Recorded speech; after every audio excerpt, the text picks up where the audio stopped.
the buzzsaw pretty severely. They are playing North Carolina on Wednesday.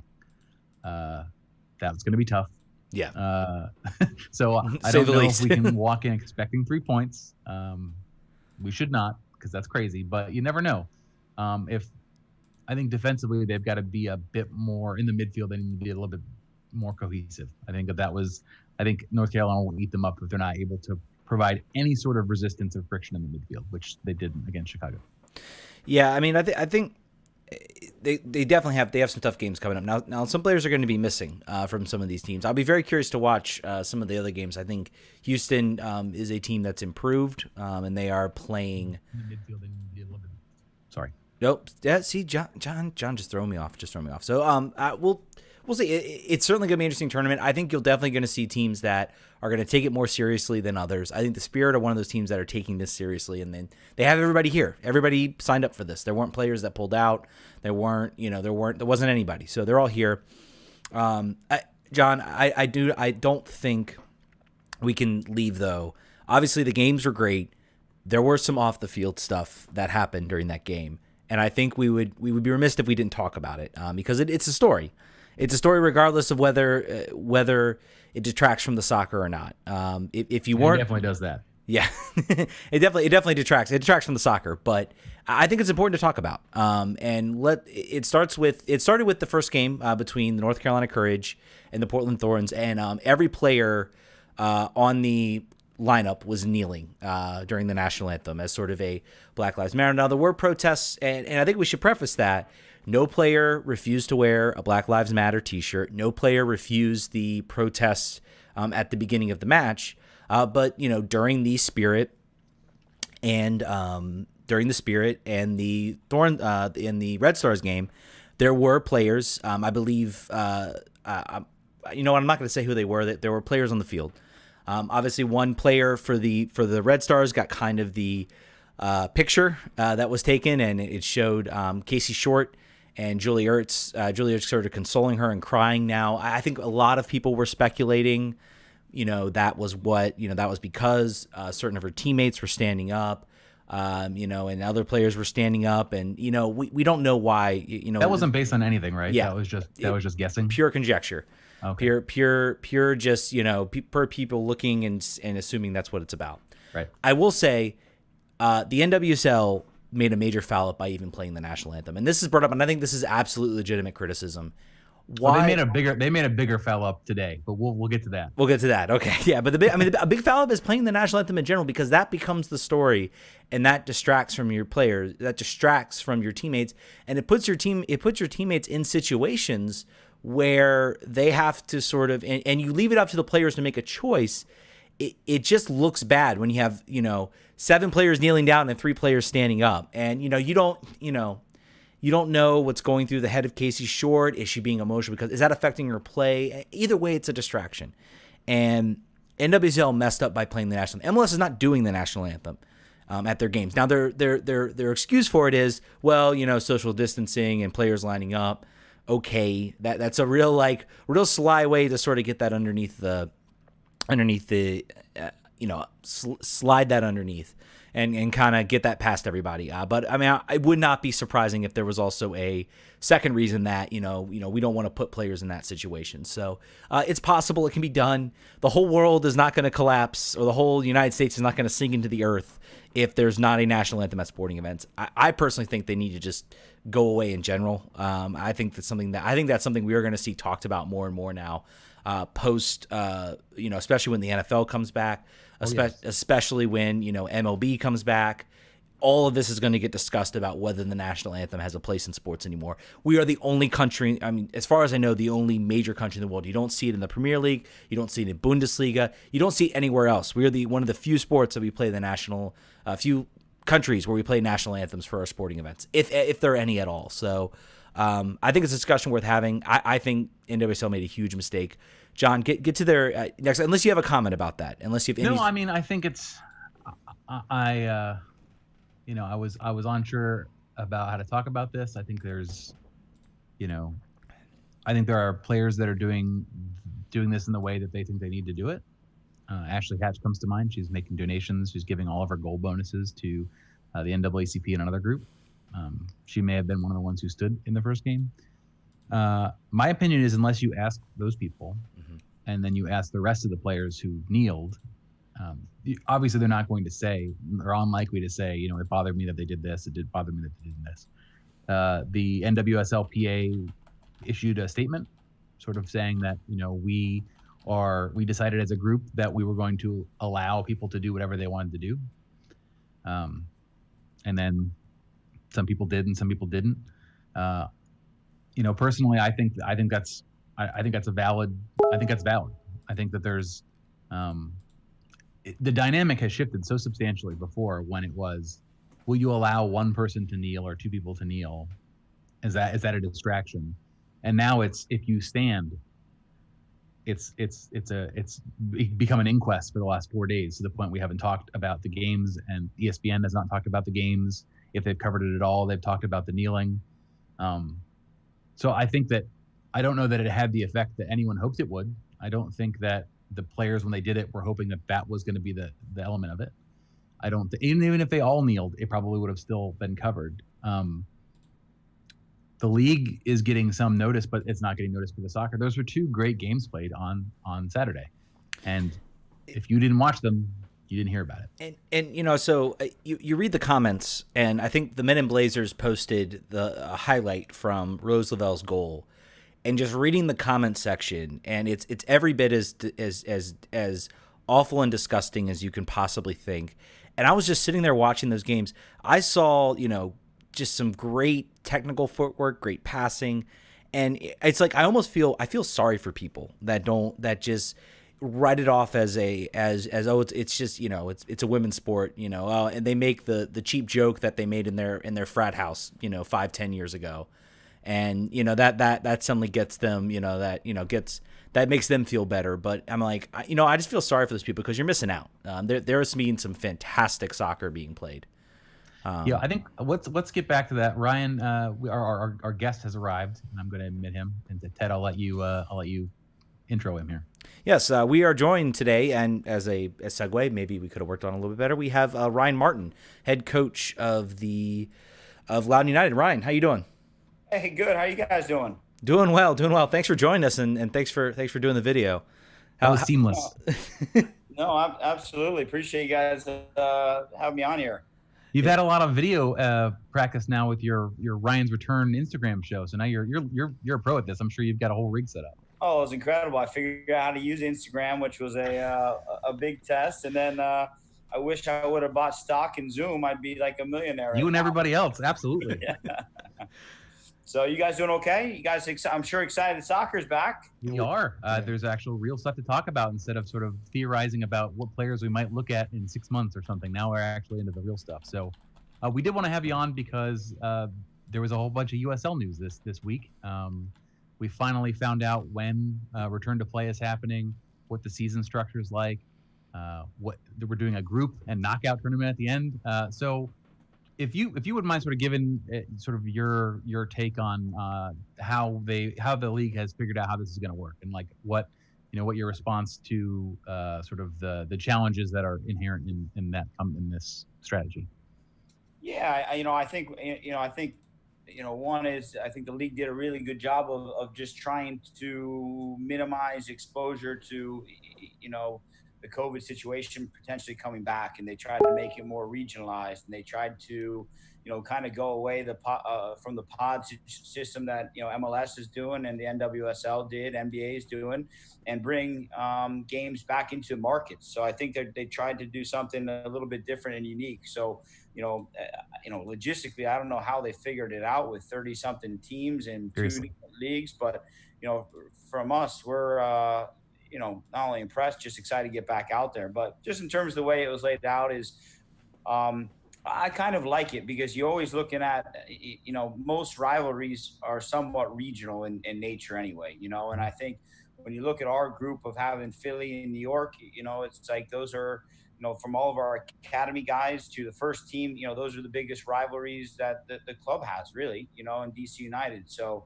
those games at the younger levels always meant something. Those games at this level are always a big part of it. So, for us, we're happy with that situation because you have games against teams that you quite frankly don't like, and then you throw in a Pittsburgh, which is a challenging one because Bob Lilly's a tremendous coach, and they were they don't have the league winners title, but they won the league last year in the regular season. So and Bob's been doing it for 30 years, and then you throw in Hartford, which is a little bit of an unknown. Coaching change.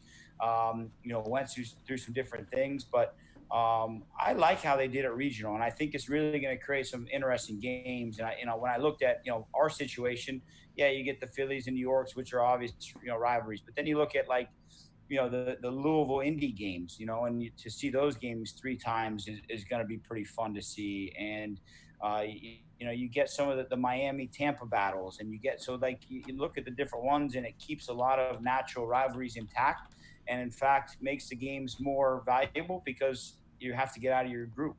Right. Yeah.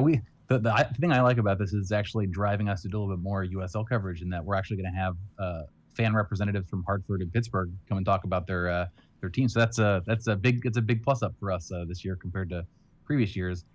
Have they forestalled, or have they said that there will be no fans in the stadium? I know that there have been conversations as sort of conversations were going, and they were being leaked, as they often are, to the Athletic ahead of time. They were saying they were not closing the door on that. Is that still the where it's Yeah, at? that's the way they're saying it. They haven't closed the door on it, and right now we're just under 2 weeks away. So it'll be interesting to see different markets. Obviously, some markets are further along in terms of the phases than others, and some are getting hit with different things. So it'll be interesting to see what they do, and if it's team by team or if it's league wide, and trying to let fans out. My guess is by doing it in the markets at some point, that will be a priority for the league. They may be allowed to be there, but they're not allowed to sing. I saw that. No chanting, Yeah. I think, was the rule. Yeah, I saw that. Chanting within 6 feet of another person. So I You gotta do will. what you gotta do, I guess. I will enjoy seeing them trying to enforce that in the Red Army in Richmond. I guess as you're sort of getting back, I mean, what types of things do you look for? You obviously have guys who had a whole preseason, played one game, and then shut down. I mean, what do you look for, I guess, in a coach? I mean, are you pretty quickly going to, you think, be able to weed out who maybe wasn't doing the mandated exercises you sent them, or is it just a matter of just trying to get everybody fit and maybe not worrying so much about playing as a team? yeah, it's one is one is you can tell in the first training session who did it and who didn't, and we kind of told them that the whole time. It's like, look, I can't sit there and force you to do it. I can't watch you do it. We're sending you fitness packets, but the reality is your teammates will know, and we'll know if you did or didn't do it. So it becomes pretty easy to see, who followed along and who didn't.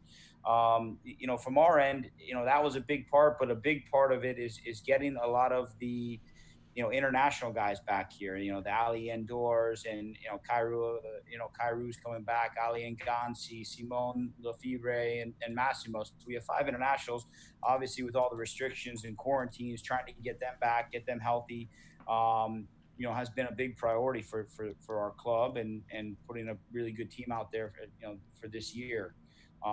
We use like the break to try to really hone in on like the guys' mentality and the mental side of the game. Really, we send them fitness packets, but we basically try to do.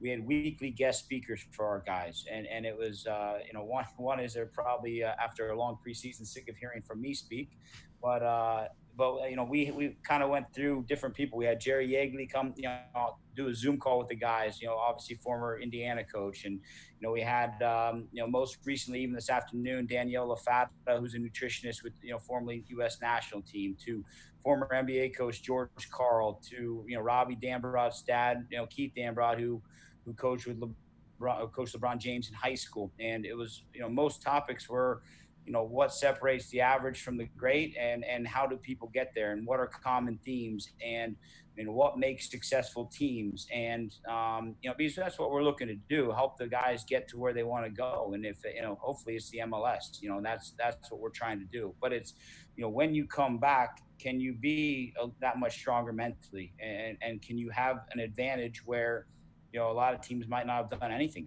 I don't really know, but over the course of time, we had, even like my assistant coach Victor Longchuck brought in like Diego Maradona's fitness coach, and so we try to really push that with them. And I think it showed, like from our end, it's, the guys are motivated, the guys are ready to go.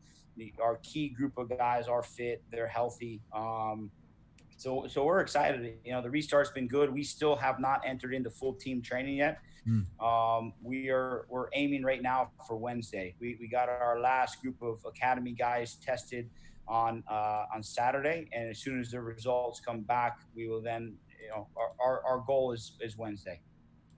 Did George Carl mention DeMarcus Cousins at all when he was talking about how I'm a big fan, so hopefully he had glowing words if he brought him up at all.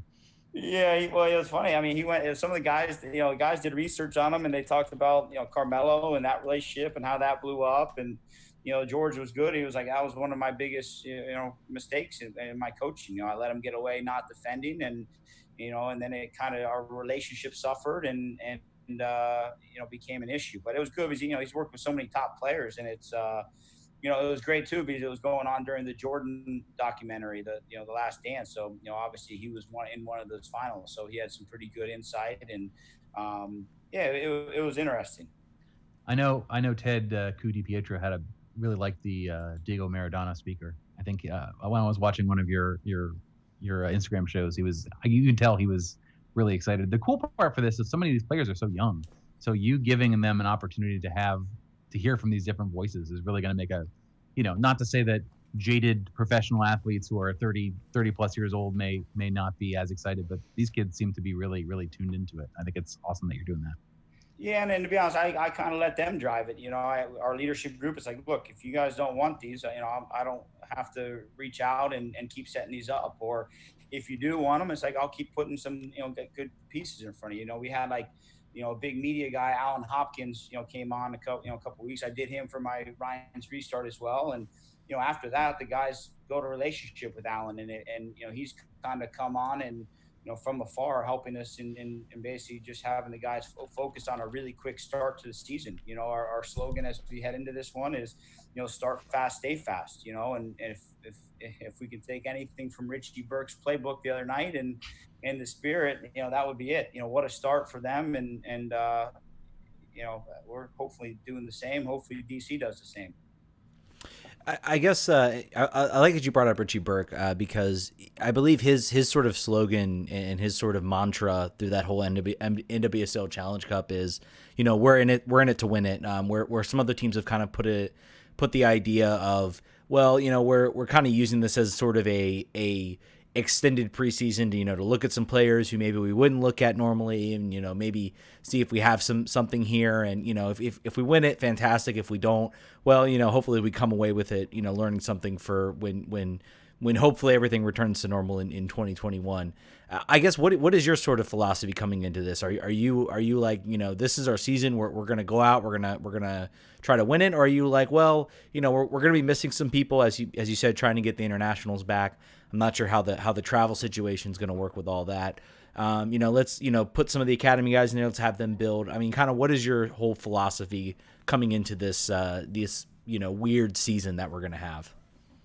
Yeah, we've told, our whole mentality is no matter what the season looks like, whether it was like, they talked to everything from pods to, a shortened season to a regular season, it's to win every game you play and to make the playoffs. That's our focus. And, and my approach to the academy kids has been, the same there. It's like, you have to earn your position on the field, and you have to earn your right to play. And, that's part of your growth and development process, is winning and losing. It's no longer about, you connected 85% of your passes. It's like, well, if you can't help a team win, then you're worthless to Ben in the first team. And it's the same with Loudoun here. So, our whole focus right now is preparing the team to win and get results and get in the playoffs. And, whether, we like the group that we have of guys. We like, they're young. You guys mentioned it, but it's like good energy, positive. They're very tight knit, and they believe in what we're doing. So I feel really good about it. And you can always look at the negatives. Maybe they're not fit enough, maybe this or that. But it's for me, it's I think the group is going to be ready when we kick off the first game. And our focus is starting fast, staying fast, getting results, and getting ourselves into a playoff position. But we also don't want to abandon our style of play either, which kind of sets us a little bit apart from other USL teams in a lot of ways. So, for us, we want to attack, we want to score goals, and we want to be, we're going to go after it. The good thing is, it seems like most everyone will be in the same boat you guys are as far as fitness goes, and also too, you've got the added benefit of having a longer season than at least the two other leagues that we know of. MLS, we don't know what's happening after this tournament. NWSL, we know that this is going to be it. So you have a longer runway to get into fitness and get into it. So that's all great. Do you know when? You do. How close are you guys to finalizing the roster for who's going to be available and who's going to be maybe down in Orlando and not be available to you guys? We are within the next 24 to 48 hours. We'll have it finalized. Okay.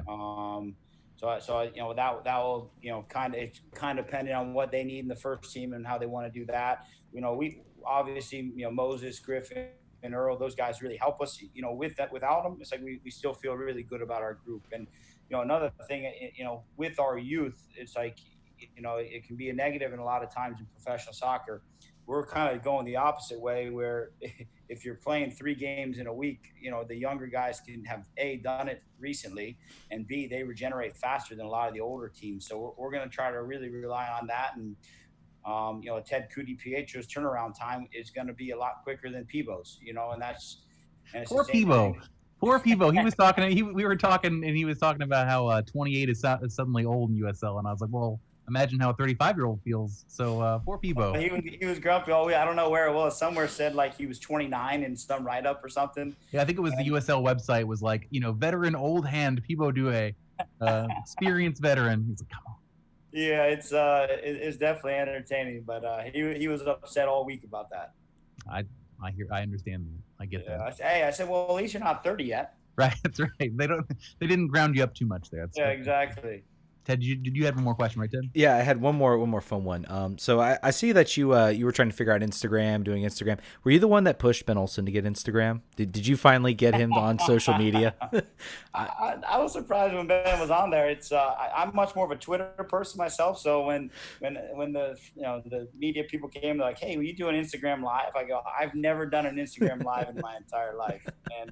And that was like when I brought my dad on or whatever last week, and I was like, well, if there's one person that is less capable of technology, it's going to be him. But no, Ben, like I said, I'm glad Ben joined in. I'm shocked, but I love seeing some of his old clips that he's thrown out there and the pool time. And he, if anybody with his personality, it's a good person to have on Instagram.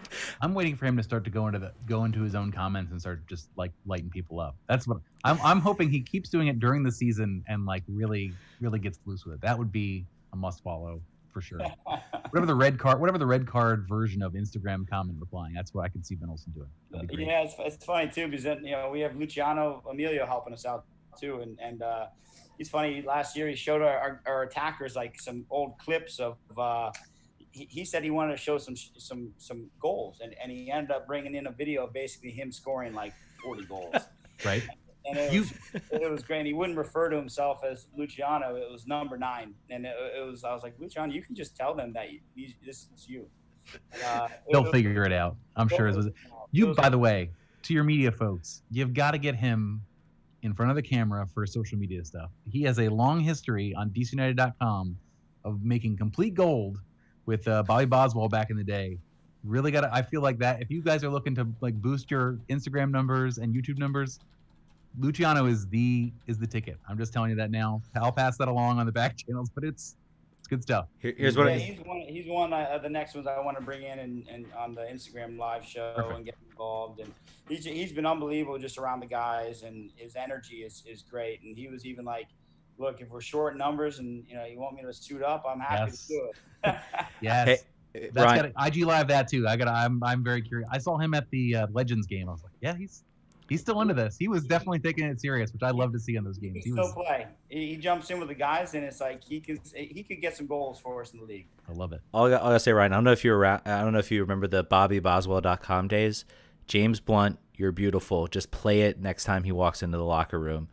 That's all I got to say. And he'll sing it. It'll be great. I'll definitely have that going this week next time I see him. Perfect. And you got to have the camera. I better see that on Instagram.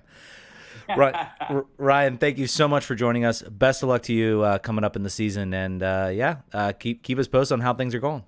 And I'm so happy. I looked on my ESPN Plus and saw a Loudoun United game and coming soon. That made me feel good. So I'm excited to see that. Yeah, I'm excited for when the full schedule gets out, and we can start. Then it becomes real, Then it's like start preparing and pushing. So hopefully we get that here soon as well. Yeah. Thanks, Ryan. Thanks, Ryan. guys. Appreciate all you do. Thank you. Yep. Bye.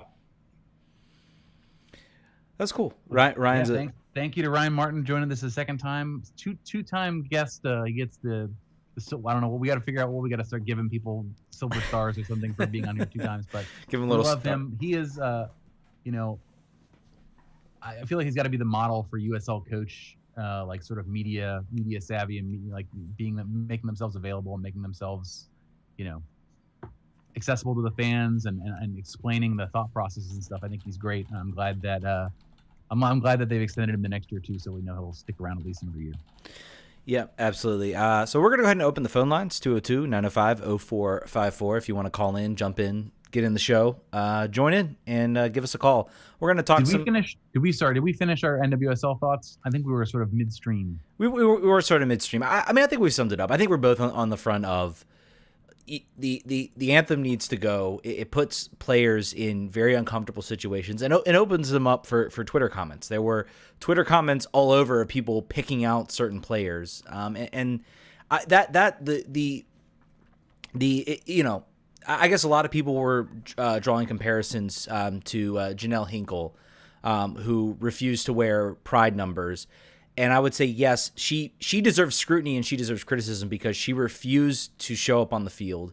A lot of those other players still participated. They still participated in all the events. And I'm sure if you ask them, they will certainly not maybe be as what you would expect. So, and the thing she said, the 700 Club interview too. Yeah. That was probably a lot of as well. So the comparisons between what Hinkle did and what a lot of these other players are doing is not equal at all. It's not even close to equal. It does put them in an uncomfortable situation, and the teams, the NWSL should relook at this. And if they come out tomorrow and say, we're not doing the anthem, that would probably be a pretty smart move. They looked at it, Ted. They looked at it. You may have missed it. They came out with their solution. What's their solution? What the solution is? They're going to play the anthem still, but you can stay in the locker room if you want while it's playing. Oh, my goodness.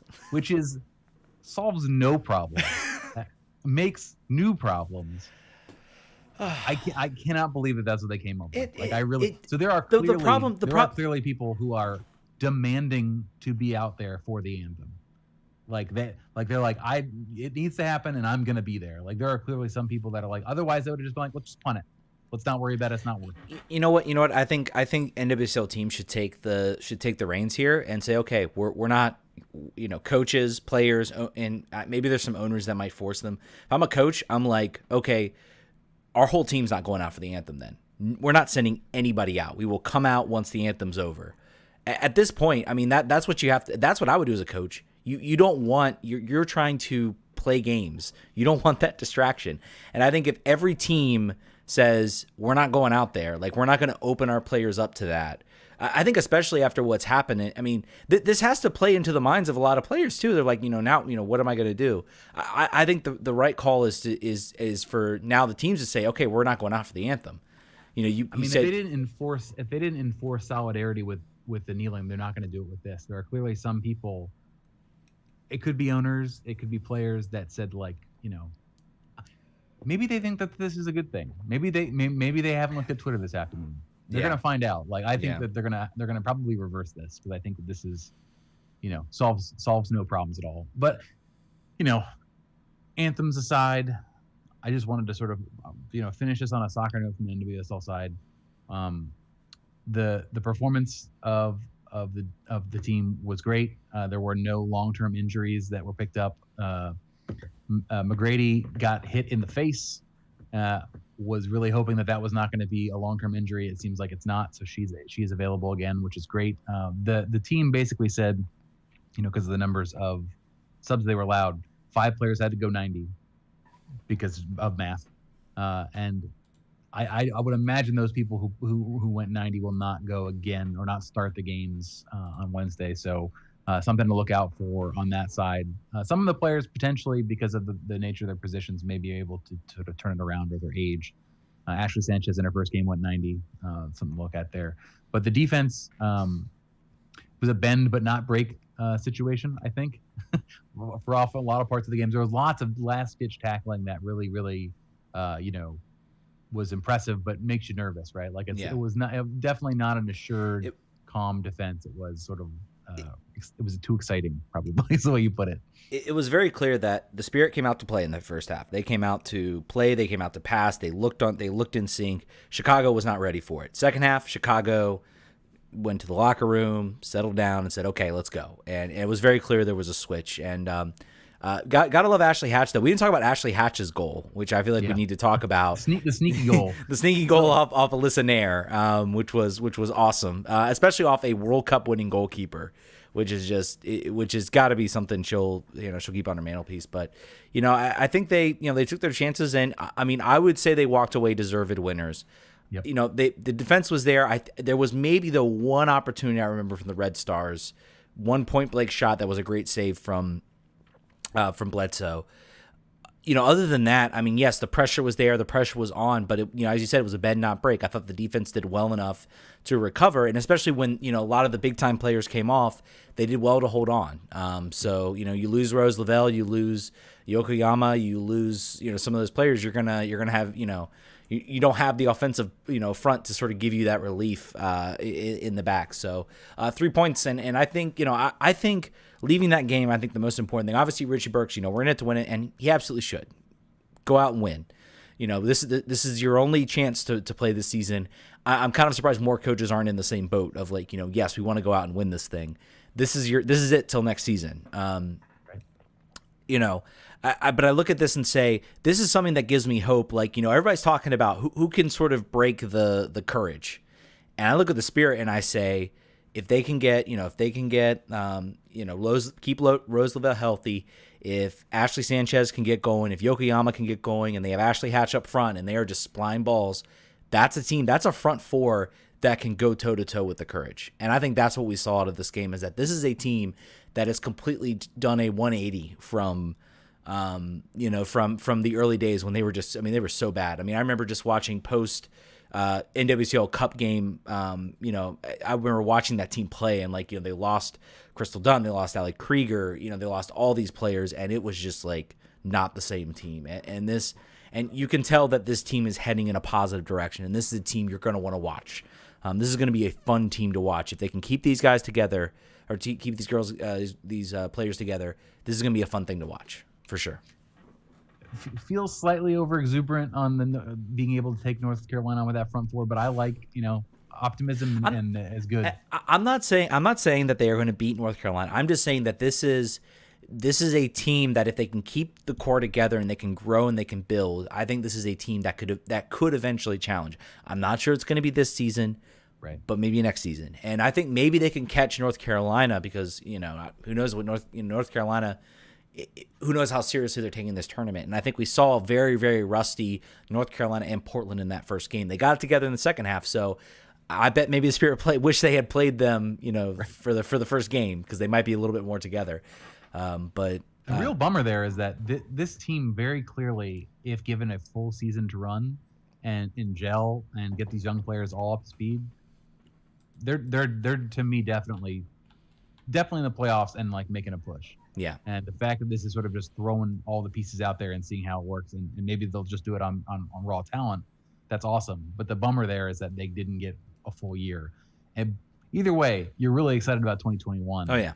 With this roster. I know that I am. I think that there's going to be, if they can continue, I don't know what the contract situations are for all of these players, considering they're going to play, very, very short 2020. Hopefully they can extend most of or all of the team.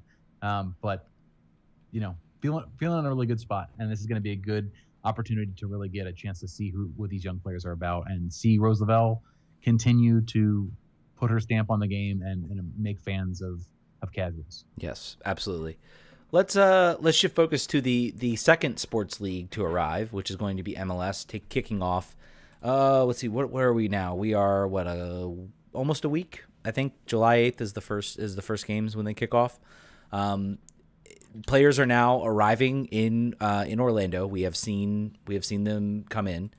There was a story coming out, I think, about how the players, I think they've done sort of their first round of testing, and it's something like 2.5% of all players have tested positive. And, of course, with the increasing numbers in Florida where they're going to be playing this thing, has a lot of people concerned. And I was joining them. I was joining them in the, I'm not sure this is going to happen. I think it's 50-50. But, there is the argument to be made. Well, okay, they're not going out to Kroger every week, every week to get food. Publix would be the reference for Publix. Publix to get food every week. They're not going out to, restaurants and bars, and they're not doing any of those things. They are going to be not a complete bubble, but they are going to be in a close enough monitored bubble. I will say that there will probably be, and I'm waiting for the shoe to drop with the NWSL. There may be some positive cases. There may be some players that arrive in Florida positive, and maybe they missed that test, and then now they're going to quarantine and isolate. The thing that MLS has to avoid is it's sorry to say this, putting players' health at risk, but I think what you have to avoid is a complete outbreak. If we get to that point, then things are bad, and then things are really, really bad. Yeah, it's much more likely to shut down than it is to not happen. Yeah. It will happen. Is it possible that a large-scale outbreak shuts it down? Yeah. I think particularly if a player gets sick enough to have to be hospitalized. Yeah. I think that would really, really end it. I think that if they were able to, if they've done the number of tests they're doing prior to getting there are extensive, and I think that they're really doing a very good job from all comments going up to that point as far as what is the regime for testing and playing it at their home markets ahead of time. We're going to test them before they get on the plane. The planes are going to be chartered. You're not going to be on a public plane. I think if they can get there without being infected, then I think that they have a good chance to not have a major outbreak. The only in and out is going to be the people who work at the hotel.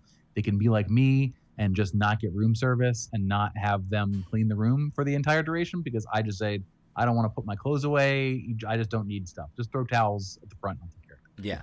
That's stay safe. Don't let housekeeping in. That's the way to do it. Yeah. Yeah. And I mean, we'll see. This is. I think this is a test for the league, and it stinks that they have to that the players have to go through this. They have to be away, and I wish we'd be talking normal soccer. I wish that we would be sitting here June 29th. We're already in the throes of the regular season. We're talking about playoffs. We're talking about how the team's looking. Instead, we're having to talk about this. But it's exciting to talk about soccer. And there have been people that have come out and said, I'm not sure I want to watch this because I think it's supporting Corona.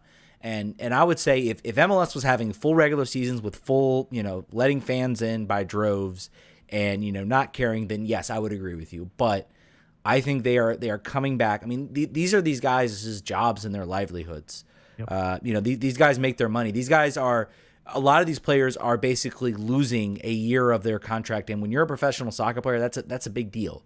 That's a big deal. You have a limited time frame which you can be a professional soccer player. Just getting there is enough of a thing, and then you have such a limited losing a year. I mean, it's basically like everybody has suffered a season-ending injury, if you really think about it, in the sense. And now we're just trying to crawl back. MLS, USL, they're all talking about bringing the season back. I'm still not there yet. I hear one thing. Maybe I would like to ask Ryan Martin. And then I looked at it and I'm like, well, they're basically just going to be riding buses everywhere. They're going to be busing up to Pittsburgh. They're going to be busing up to Philly, to New York. I mean, really, less than 250 miles. Which is everyone, which is most of these. Yeah. But if I had a coach, where let's say Real Salt Lake, the Salt Lake team, they're going to have to fly. They have no other choice.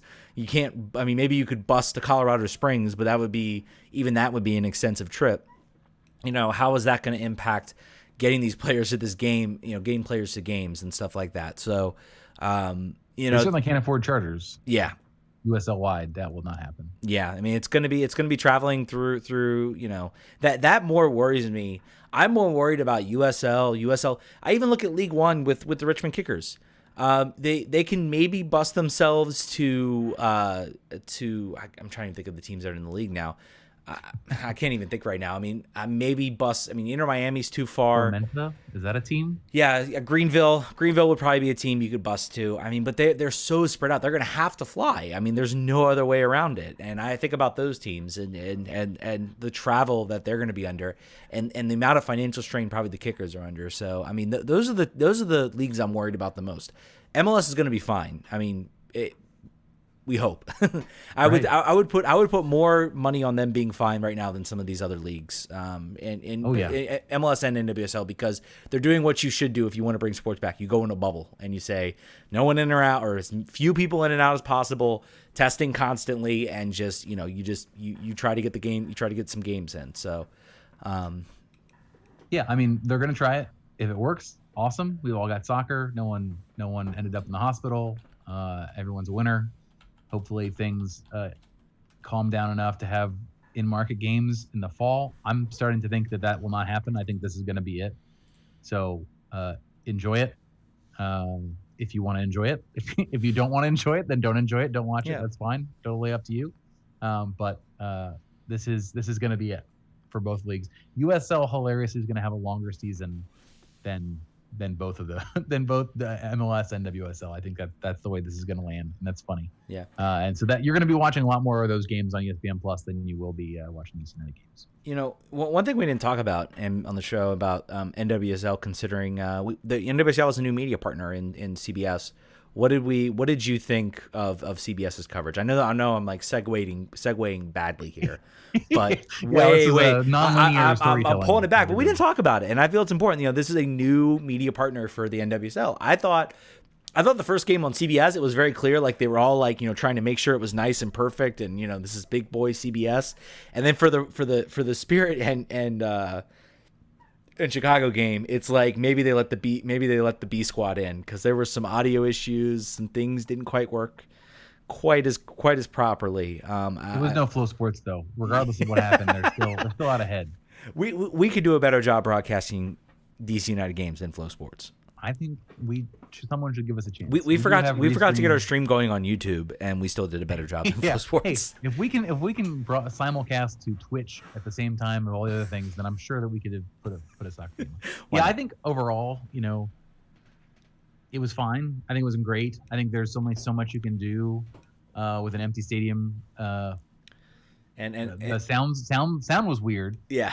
Particularly because Jason Anderson and I were talking on Twitter, being like, the best part about it is like there's someone there that's like hitting buttons that's like, okay, close miss, goal, like foul, and they're not very fast finding the button. So like there'll be a shot that misses, and then there'll be like a 2-second pause, and they're like, oh, and that's great. I do love that. It gives a nice little comical element to the whole thing. But I think they're gonna get better. I think it's probably first broadcast, rustiness. They'll figure it out. Being on the top service is not ideal, but if they needed to do something that paid them, I think this pays them. And the other, I'm sure you've seen on social media all the secret deodorant ads that all the players are doing that are pretty cool. So they had to do this as much for their fans as they did for their partners, because they booked a large number of national sponsors that they never had before, and they had to do something to get those things moving. And I think it's great. I think that they're certainly in a better position now financially than they were last year. They've got a commissioner, which they didn't have last year, which is great. They've got multiple teams beating down the door to come in for 2021. So that they're able to do this is great, and it sets them up for progress in 2021. Some players, Ali Krieger, I heard her on Meg Linehan's podcast, that she still wants the league to start in August, and she's going to be pushing for that. I don't think that's going to happen. I think this is it, just like with MLS. So, enjoy these games. I'm going to watch every single one of them the whole tournament long. It's really, really pretty awesome. Yeah, you have that. You got to use up that parental leave, right? That leave. You got to burn through that watching these games. This is my last week. I'm officially back among the working world stiffs next week. So Great. Can't wait. Yeah, and I guess from the other, if I understand the crowd noise, I think like FIFA 21 is using or EA Sports is giving like the Premier League and Bundesliga like crowd noise they're using from like their games or something like that. That wasn't going on here. But I like your point about the national sponsors. I guess the most interesting part about the sponsors is that, and I'm not, this is not going to sound mean, but I mean, MLS has some sponsors that I have, like, I'd never heard of Avocare until they started sponsoring. Good, because it's a pyramid scheme. So it's a pyramid scheme company. It's awful, but that's what I'm talking about. I never heard of Lidos until DC started sponsoring it. And good, because they're of course a defense contract. Right, defense contract. So I mean, but the NWSL is getting CVS Health. Obviously, I've heard of. I mean, they're getting some pretty high quality sponsors, which is good, and that's very, very good for the league, and that definitely helps. It definitely shows that they're not just taking whatever's coming; they're actually putting, and it means more to the reputation of your league if you're getting good sponsors, because if I see when I see Lidos on the front of DC jerseys, people are like, well, who's Lidos? And I guess that's good for Lidos because people now know who they are. But although I don't necessarily know how much brand awareness for a defense contractor helps. Yeah, like if I know, like, oh, Lidos, they do the drones, cool, excellent.